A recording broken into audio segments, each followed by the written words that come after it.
I just want to know, how did this go so far so fast?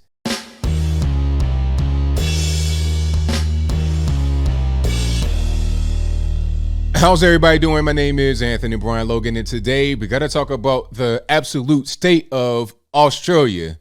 I've been seeing these videos you guys have sent me over the past few days, weeks, months about how ridiculous Australia has been with all the virus mandates and rules and regulations. But it really didn't hit me until this particular video, and the way that it was presented was like it was normal, because it's their local news out there, and I'll play that in a moment. But the news made it seem like, oh, it's fine. It's not really a big deal. This is not obscene or absurd. It's just normal. You know, these people don't want to do right, and they have to be held accountable. It was really crazy. And this cannot happen in the U.S. It shouldn't be happening anywhere, period. It doesn't matter if it's U.S., U.K., Australia. It doesn't matter. This should not be happening anywhere, but here we are.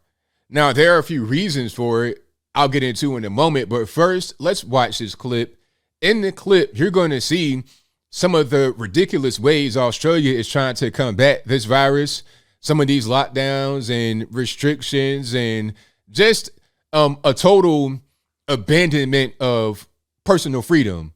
After we get done watching that, I'll talk about what was said there. Then I'll give you my 2 cents, my deep detail analysis, and then I'll wrap it on up with a nice bow on top. So without further ado, let's go ahead and roll it.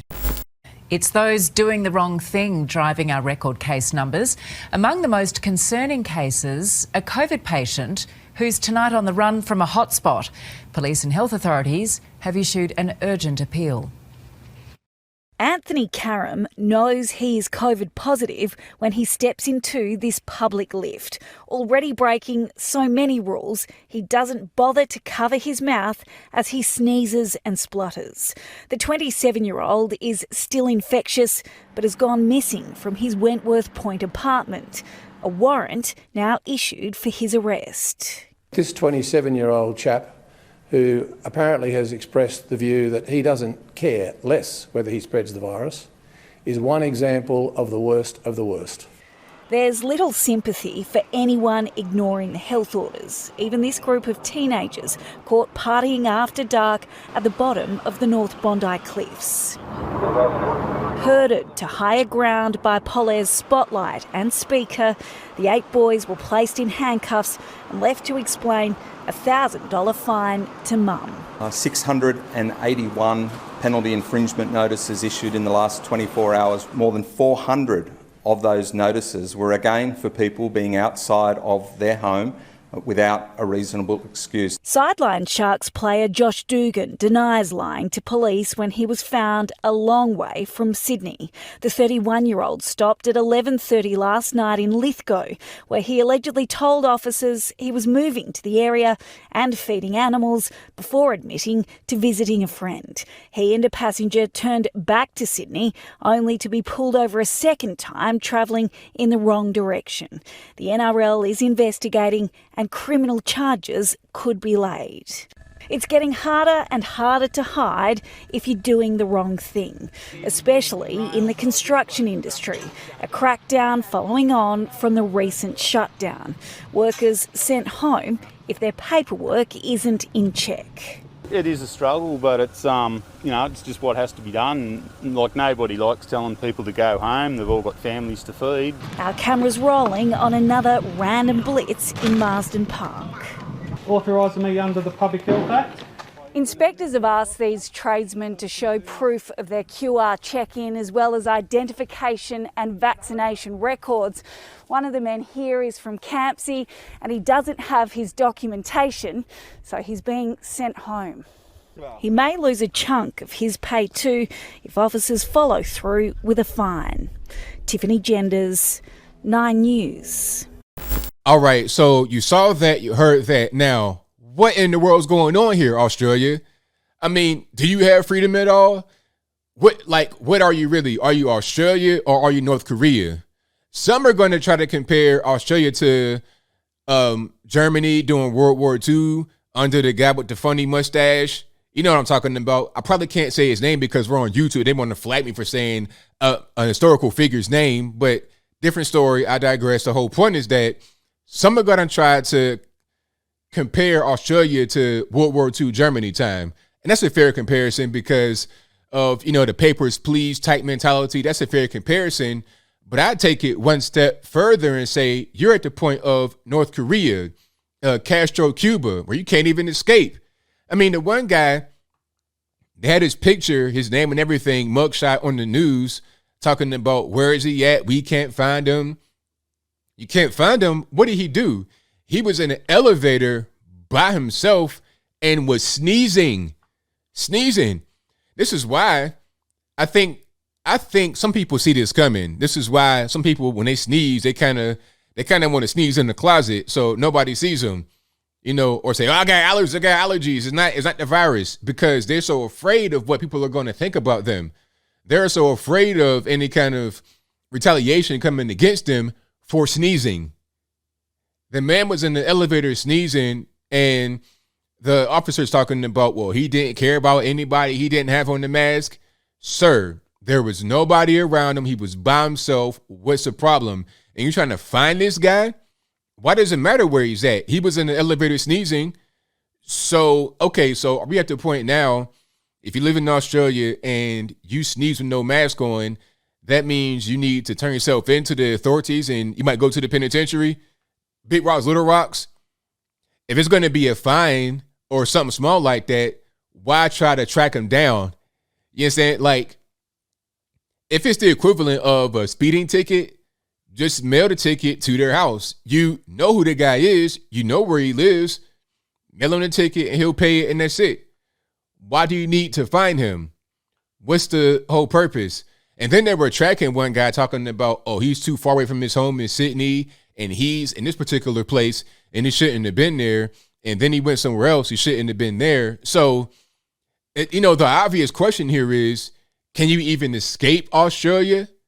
Can you even escape Canada legally? Because I heard that if you want to travel internationally, meaning leaving the country, you have to have your card, your vaccine card. Is that true? If it is, or if it's not, let me know in the comments. Now, if that's true in Canada, is it also true in Australia?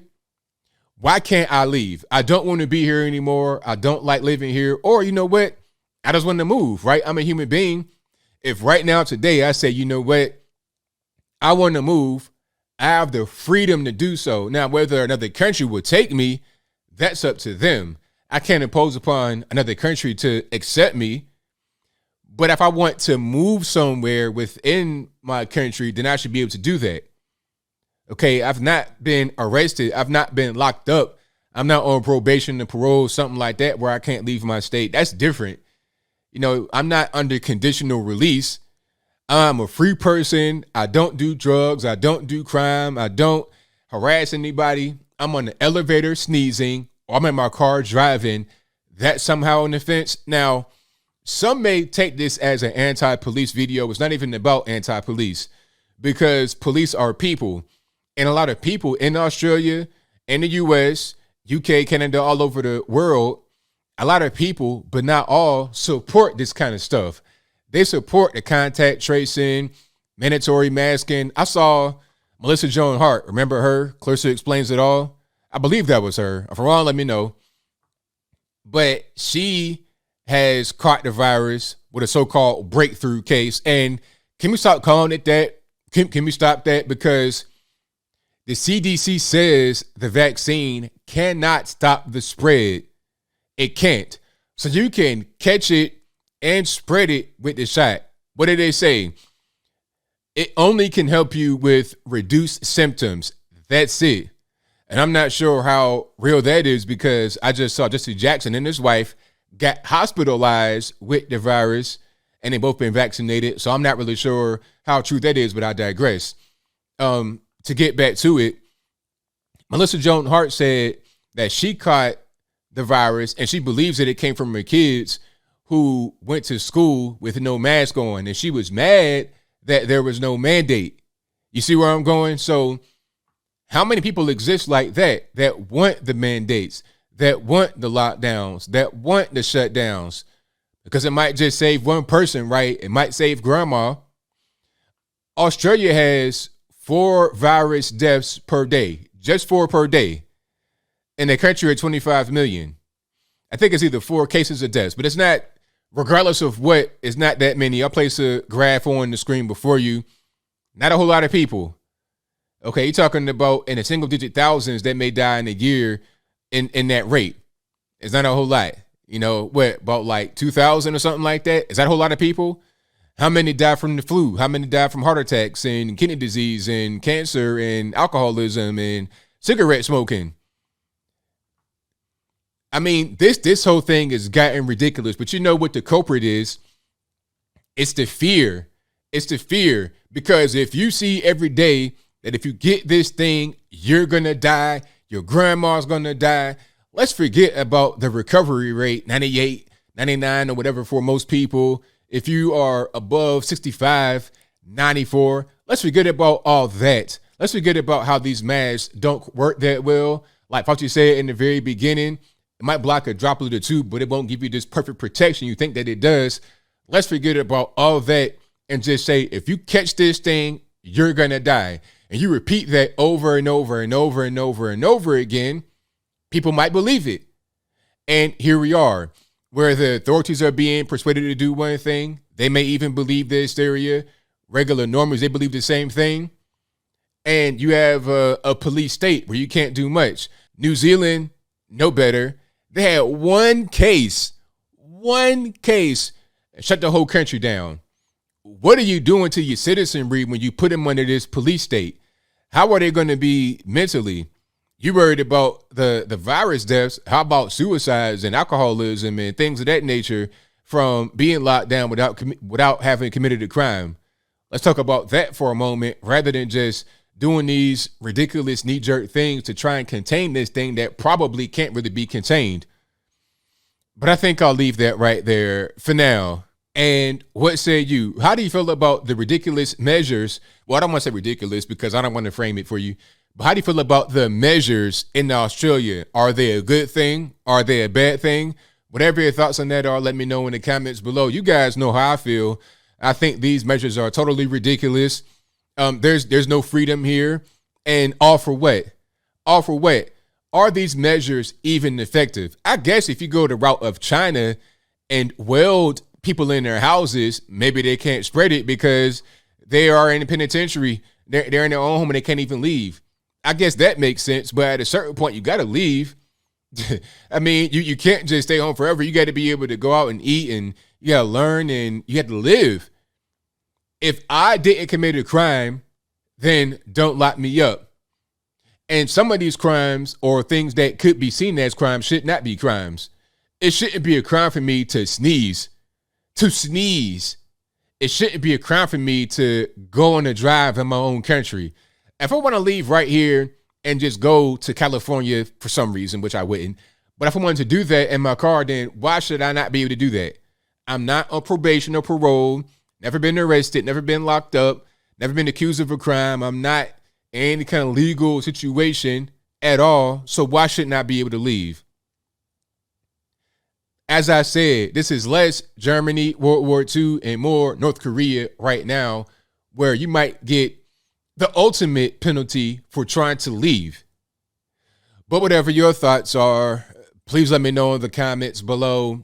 And that's all I got to say for this video. If you like what you heard, please comment, rate, share, and subscribe. Peace.